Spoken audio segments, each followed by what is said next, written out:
Halo sahabat sehat, kembali lagi bersama saya Retno, tentunya di channel kesayangan kita di RSI Sejar Sidoarjo. Oke, kali ini kita akan bahas satu topik yang sebenarnya ya, sejujurnya ini sangat amat jarang dan sangat amat tidak mau gitu ya dibahas oleh laki-laki begitu ya. Padahal sebenarnya dampaknya ini nyata banget ada di sekitar kita gitu. Jadi hari ini kita akan membongkar stigma mengenai krisis maskulinitas. Nah, oke. Nah, mungkin sahabat sehat ya di sini tuh pasti sering banget mendengar kata-kata cowok kok nangis sih, laki-laki kok lemah sih. Nah, kamu kan kepala keluarga, nggak boleh dong lemah. Kamu tuh harus kuat. Nah, sering kan dengar kayak gitu. Padahal sebenarnya ini tuh mungkin bisa jadi akan mempengaruhi mental dari laki-laki itu sendiri gitu ya. Nah, di sini kita akan membahas tuntas masalah krisis maskulinitas, tentunya dengan ahlinya. Nah, di sini Retno nggak sendirian, Retno sudah ada dengan Dr. Nur Aziza, spesialis kedokteran jiwa. Selamat siang dokter. Oke, selamat siang. Dokter, gimana kabarnya? Alhamdulillah, kabar baik. Alhamdulillah. Oke, dokter. Jadi ini kita akan membahas masalah krisis maskulinitas nih dokter ya. Karena kan memang lagi gencar-gencarnya gitu ya dokter. Apalagi kebelakangan kemarin ini tuh banyak sekali nih kejadian seperti halnya yang mungkin ya maaf disebutkan mungkin di Cangar seperti ya dokter ya. Nggak ada cerita, nggak apa tiba-tiba sudah. Nah itulah gitu ya dokter ya.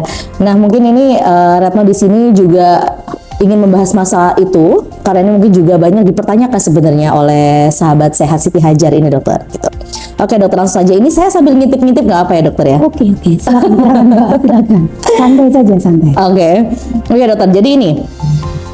Nah, sekarang ini dokter lagi rame banget yang namanya toxic masculinity atau maskulinitas yang beracun di sosial media. Ini kan sekarang lagi banyak dibahas juga ya dokter ya.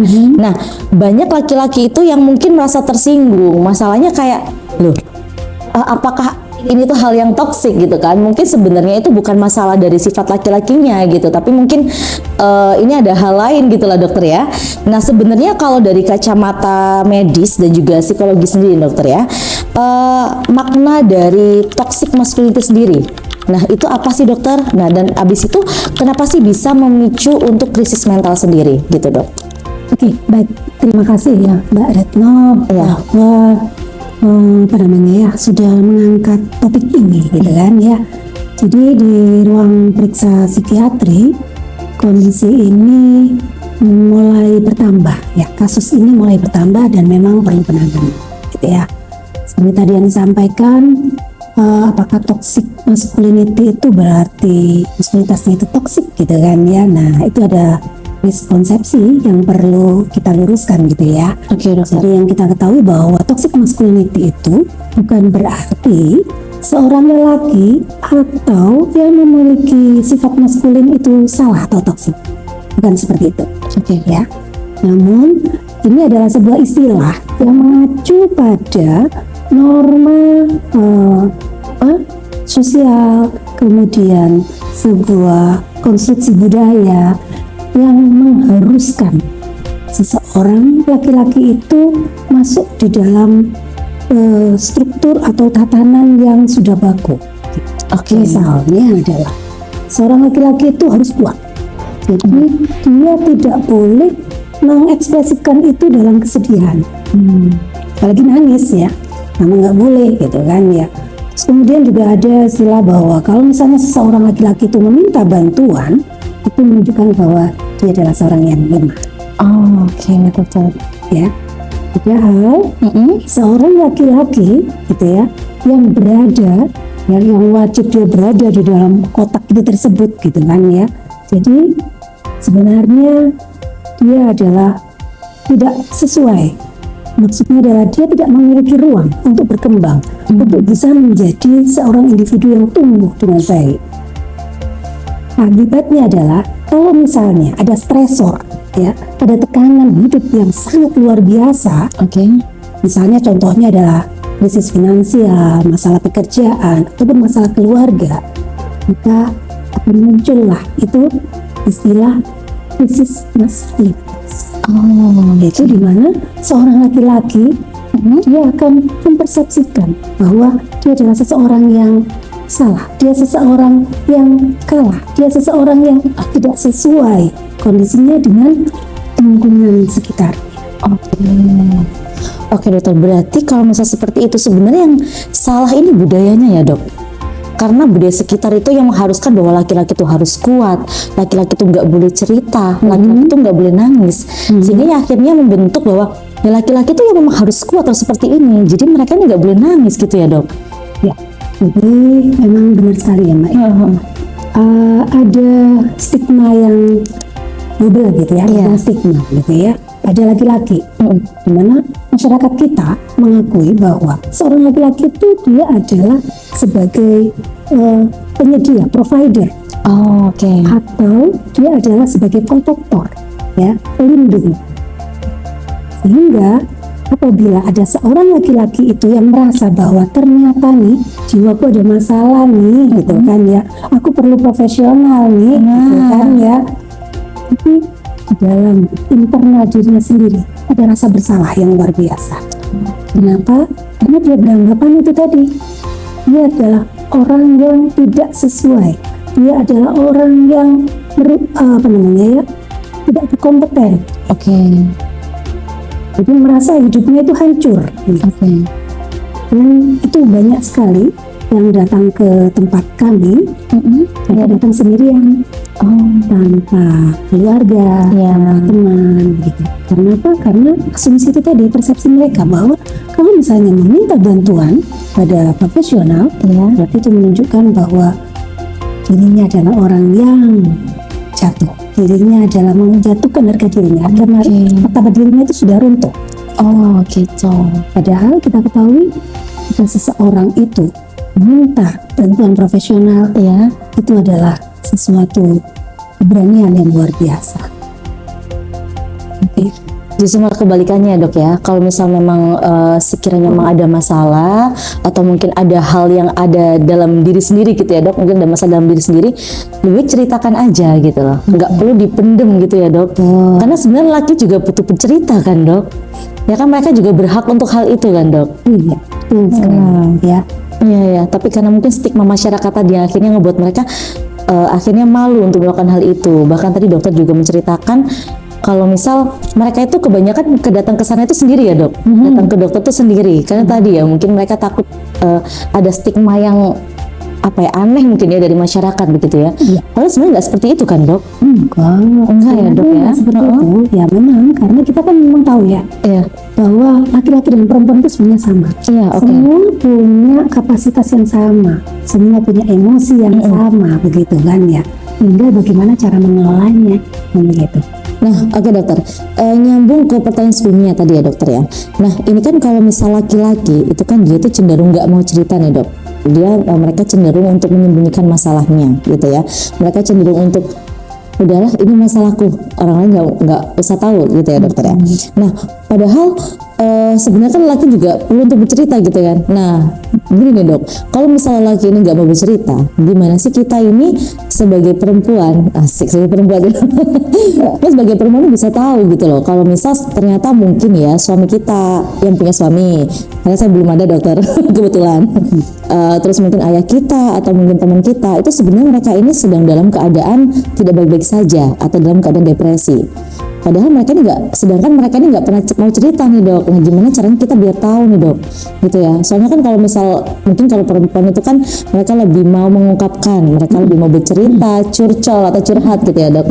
Nah, kalau misal kita pengen tahu nih laki-laki dalam keadaan depresi atau mungkin baik-baik saja, itu mungkin apakah ada ciri-cirinya dokter? Ya, benar. Inilah yang yang menipu gitu ya istilahnya. Menipu lingkungan. Karena seakan-akan baik-baik saja. Ya. Padahal seorang perempuan yang biasanya mengalami kesedihan, dia pasti akan menampakkan wajah sedihnya, akan menangis. Kalau orang laki-laki itu yang dikatakan depresi terselubung atau mask depression. Mask depression. Ya, jadi mereka menampilkannya itu, mengekspresikannya itu melalui emosi yang bisa dikatakan secara sosial, secara lingkungannya itu lebih ke arah maskulin. Jadi misalnya nih contohnya, dia lebih irritable ya, jadi gampang marah, yang sungguh pendek gitu ya. Kalau misalnya sedikit saja permasalahan mudah tersinggung. Gitu. Padahal sebenarnya hal yang sangat sepele gitu kan ya. Terus yang kedua, dia akan melakukan kegiatan-kegiatan yang ekstrim, ya. Pindah ke situasi atau kegiatan yang ekstrim. Contohnya adalah bisa menjadi seorang yang workaholic gitu ya. Terus kemudian bisa juga jadi adiksi game gitu kan. Bahkan sampai ke nafsa gitu ya, penyalahgunaan zat. Ya. Dan ada juga kemungkinan yang ketiga adalah impulsivitas. Jadi impulsif. Dia akan melakukan tindakan tanpa berpikir lebih panjang lagi. Apa sebenarnya yang akan terjadi nanti efeknya? Contohnya ngebut di jalan kayak gitu ya. Itu beberapa kali itu saya temukan seperti itu. Ya. Jadi tetap kalau misalnya tadi ya dari data itu tadi dari yang saya sampaikan, kalau misalnya menemui seseorang yang kok tiba-tiba dia jadi irritable, dia jadi ini, kita jangan sampai langsung mengatakan ya memang dia galak kok gitu. Jadi sebenarnya mungkin itu bentuk ekspresi diri gitu ya dok. Iya. So, dia ingin mengekspresikan, tapi mereka juga nggak mau kalau misalnya orang lain tahu tuh sebenarnya mereka ada masalah gitu. Jadi mereka mengekspresikannya dengan kemarahan tadi yang bisa diterima oleh lingkungan. Makanya kan tadi bilang, karena kan maskulin ini kan, dan ya identik dengan maskulin seperti itu. Oke. Tadi kan dokter juga menjelaskan kalau misal efek samping efek samping dari depresi tadi kan juga akhirnya dia ini menjadi lebih sumbu pendek gitu ya, gampang marah. Itu kan bahaya banget ya dokter ya. Sampai akhirnya ada yang mungkin adiksi game atau mungkin adiksi nafsa tadi ya dokter ya, atau melakukan hal-hal ekstrim tanpa berpikir jangka panjangnya seperti apa. Nah, apakah itu juga termasuk efek jangka panjang dari depresi dokter? Atau mungkin itu kan efek jangka pendeknya itu. Nah, ataukah ada efek jangka panjang lagi nih dokter yang bisa ditimbulkan ketika laki-laki itu nggak mau bercerita gitu, atau mungkin memendam masalahnya sendiri, memendam depresi itu sendiri gitu dok? Oke, ya terima kasih Mbak. Jadi kalau kita ketahui ya, jika beban itu terus menerus kan ya, dan seseorang tidak mampu menahannya, yang terjadi adalah kan gitu kan ya. Nah, kalau misalnya itu terjadi, kita paham bahwa tubuh kita itu terdiri dari dua, yaitu ada fisik dan psikis kan gitu kan ya, dan ini saling terhubung. Jadi apabila itu muncul, itu efek jangka panjangnya, kalau stresornya sangat kuat terus menerus gitu ya, itu akan menjadi stres kronis dan mempengaruhi kondisi fisik. Salah satunya muncullah itu yang namanya hipertensi, muncullah itu asam lambung, sakit kepala, bahkan ada yang dikatakan sampai mengalami gangguan serangan jantung ya. Dan kondisi yang paling kita takutkan adalah jika seseorang itu sampai akhirnya mengalami sesak ya. Sesak itu yang itu. Oke. Kalau kita lihat secara penelitian itu ya, data secara penelitian bahwa dikatakan angka tertinggi untuk depresi adalah perempuan, tapi angka kematian tertinggi akibat suicide adalah laki-laki. Kenapa begitu? Ya salah satunya itu tadi, karena dia menganggap bahwa dia harus bisa, dia harus mampu mengatasi itu semua gitu kan ya. Dan mereka dikenal sebagai seseorang yang silent of suffering ya. Dia hanya diam saja dalam rasa yang tidak nyaman itu. Ini yang muncul, mereka akhirnya saking banyaknya itu tadi, akhirnya keputusan yang muncul, keputusan yang diambil itu adalah keputusan yang impulsif dan sangat ekstrim. Itu yang terjadi. Terus sudah rasanya itu dunia sudah runtuh, sudah tutup semuanya, nggak bisa. Karena itu tadi, memang Allah menciptakan otak kita sangat luar biasa. Ada yang fungsinya jungkat-jungkit gitu kan ya. Jadi kalau misalnya seseorang yang sedih luar biasa, marah luar biasa, ya kan, maka dia tidak akan bisa berpikir dengan baik. Makanya yang muncul adalah impulsif dan ekstrim. Ini dia, ya sudah. Boleh. Dokter, ini saya mendengar penjelasan dokter ya, jujur saya benar-benar speechless, nggak bisa berkata-kata, karena Ya mungkin ini banyak terjadi sekali di sekitar kita gitu ya dokter. Jadi ternyata depresi, memendam itu sebenarnya bom waktu ya dokter ya. Bom waktu. Kalau misal nih sahabat sehat nggak mau bercerita atau mungkin menyampaikan ke teman atau mungkin ke ahlinya begitu ya dokter. Kalau misal malu kalau misal cerita ke teman, ada ahlinya, boleh disampaikan, boleh diceritakan gitu ya dok, agar tidak menjadi bom waktu itu tadi gitu ya dok. Nah ini dokter, kalau misal kita nih sebagai perempuan gitu kan, untuk melindungi orang-orang yang kita sayangi, orang-orang yang kita cintai gitu ya, agar tidak ada di kubangan itu tadi, depresi atau mungkin mereka sedang tidak baik-baik saja nih dok. Nah gimana sih dok cara kita nih untuk melakukan support, menjadi support system gitu ya, tanpa melukai ego dari yang maskulinitas tadi gitu dok? Itu gimana sih dok? Oke, ya, karena kan tadi ya ruangnya itu kan susah ya. Kan kita tadi tuh sampaikan bahwa tidak ada ruang buat seorang laki-laki untuk bisa tumbuh menjadi seorang manusia yang utuh kan gitu ya. Sehingga kalau kita sebagai pasangan hidup gitu kan ya, kasih ruang itu tanpa penghakiman ya. Jadi nggak pakai dihakimi, kamu salah nih kayak gitu ya. Nah itu nggak perlu seperti itu. Terus kemudian apa lagi yang kita lakukan setelah kita kasih ruang? Oke, kita sebagai seorang pasangan, seorang istri ataupun seorang ibu gitu ya, dengarkan apa yang mau dia sampaikan tanpa harus kita ikut masuk di dalamnya. Dalam artian alam kok gitu ya, mohon maaf ya bahasa Jawa gitu kan ya, yang biasanya muncul adalah seperti itu. Alam sudah kasih ngomong gak bisa, alam masuk kayak gitu aja sedih, alam ngomong kamu tuh loh kayak gitu. No, tapi dengarkan, perlu waktu untuk bisa mendengarkan. Terus kemudian yang kedua, jangan sampai menggurui ya, karena pastilah orang itu akan marah gitu kan ya, seperti yang saya sampaikan tadi ya, karena otak kita nggak akan bisa bekerja dengan baik gitu, karena masih emosi. Apa yang disampaikan yang nggak bakalan bisa masuk, sehingga dengarkan dengan baik. Jangan dengar, tapi dengarkan, mendengarkan. Oke. Kemudian selanjutnya adalah ya sampaikan bahwa ternyata mencari profesional, bantuan profesional itu adalah bukan sesuatu yang salah, karena seperti tadi manusia itu pasti ada dua, ada fisik dan psikis. Jika fisik pasti otomatis mereka akan datang, misalnya sakit apapun di fisik ya, baik sakit mata, sakit hidung, telinga maupun apapun yang muncul di fisik, maka kita nggak akan malu untuk berobat. Dari psikis pun demikian, silakan, tidak perlu malu.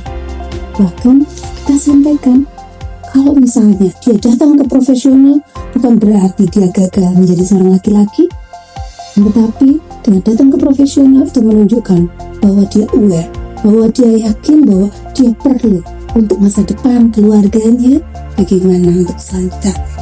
Oke, baik dokter. Jadi saya pengen nangis dokter dengar penjelasan dokter tadi ya. Jadi mungkin kita sebagai keluarga atau mungkin yang berada di lingkungan dengan orang yang mungkin mengalami depresi atau mungkin tadi orang yang tertutup begitu ya dok, kita sebagai keluarga atau sebagai sahabat, sebagai teman atau sebagai pasangan itu harusnya adalah support.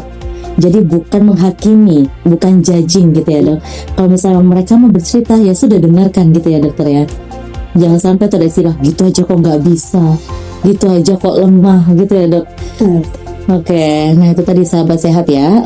Untuk sahabat sehat mungkin yang mempunyai sahabat, teman atau mungkin pasangan atau keluarga yang mungkin dalam fase itu, atau mungkin dia ini adalah orang yang susah untuk bercerita, jangan dijudge gitu ya dok ya, cukup di support aja gitu. Kalau misalnya mereka bercerita ya sudah dengarkan gitu, jangan sampai akhirnya yang judging itu tadi ya dok, yang akhirnya membuat mereka ini akhirnya makin nggak mau untuk bercerita gitu ya dok. Ini kan dok tapi ya oke. Nah oke. Kita dok. Oke, tadi sahabat sehat ya. Jadi menjadi laki-laki itu bukan berarti nggak boleh terluka ya dok. Menjadi kuat itu bukan berarti nggak boleh terluka gitu. Karena setiap orang itu kan juga pasti ya bisa terluka, bisa juga sakit, bisa juga sedih. Jadi jangan berusaha untuk menjadi laki-laki, tapi berusaha menjadi manusia. Gitu ya dok. Ya atau gimana dokter? Ya betul ya. Jadi seorang laki-laki pun itu kan sama sebenarnya ya dengan perempuan ya. Betul. Mereka mempunyai emosi gitu ya, emosi apapun. sedih, marah, kecewa gitu kan ya. Ya sudah, akuin, bukan berarti gitu kan. Bukan berarti kalau misalnya memiliki rasa itu adalah seseorang yang tidak berguna, gitu kan. Bukan berarti dia salah. Enggak, itu memang normal ada, gitu kan ya. Tapi yang menjadi seorang yang lebih baik adalah seorang laki-laki yang hebat adalah seorang laki yang paham. Oke, ternyata saya punya emosi kayak gini loh, gitu kan ya.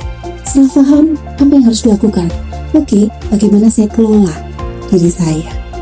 Setelah dia mampu mengelola, maka saya harus mengekspresikan bagaimana. Itu yang diharapkan. Oke, dokter.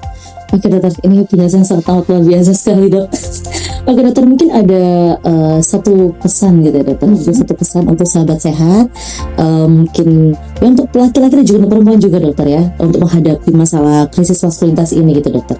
Dan ada satu pesan gitu dok untuk sahabat sehat. Ya, oke.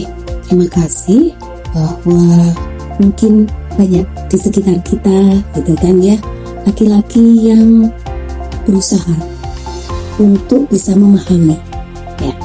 Jadi bukan berarti orang yang diam itu dalam kondisi dia baik-baik saja, dan bukan berarti orang yang tertawa itu berarti dia sedang tidak berjuang. Yang perlu kita kuasai, yang perlu kita ketahui adalah bagaimana cara kita merangkul gitu ya, membersamai dan tidak memberikan stigma kepada orang lain. Itu yang bisa kita sampaikan. Semoga semuanya jadi sehat jiwa, sehat fisik, sehat raga, dan mampu mengelola gitu ya, dan mengekspresikan semua yang dirasakan dengan baik. Oke, baik dokter Aziza, terima kasih banyak. Jadi sahabat sehat, untuk sahabat sehat yang sedang ada masalah atau mungkin keluarganya juga sedang ada masalah terhadap depresi tadi, atau mungkin dia juga jarang bercerita, tertutup orangnya. Nah, ini bisa banget nih. Kita juga ada layanan kesehatan jiwa bersama Dr. Nur Aziza, spesialis kedokteran jiwa tentunya di RSI Sejajar Sidoarjo. Jangan pernah takut untuk bercerita, jangan pernah sungkan untuk bercerita, karena Dr. Nur Aziza akan pasti bisa membersamai begitu ya dokter ya. Ini kita temukan solusinya bersama-sama begitu ya dok. Siap. Baik, terima kasih sahabat sehat. Mungkin cukup penjelasan atau materi untuk hari ini, untuk sesi kali ini. Mungkin nanti kedepannya kita akan kembali dengan sesi-sesi yang lain begitu ya. Dan mungkin dengan Dr. Aziza lagi ya dok ya. Pasti bersedia lah dok ya. Oke, tapi jangan bosan gitu. Gak akan bosan dokter, karena ini kalau masalah penjelasan ini tuh sangat amat ini ya dok, banyak yang bisa digali gitu loh dok. Oke, Dr. Aziza, terima kasih banyak ya dokter. Maaf mengganggu waktunya. Terima kasih juga atas waktunya untuk sahabat sehat di sini untuk menjelaskan masalah krisis maskulinitas tadi dokter. Oke, untuk sahabat sehat jangan lupa ya terus tonton video kami di YouTube kami atau di sosial media kami juga, dan juga jangan lupa untuk komen, subscribe, dan like agar bisa menonton video-video kita yang lainnya. Terima kasih. Wassalamualaikum warahmatullahi wabarakatuh. Terima kasih sahabat sehat. Oke.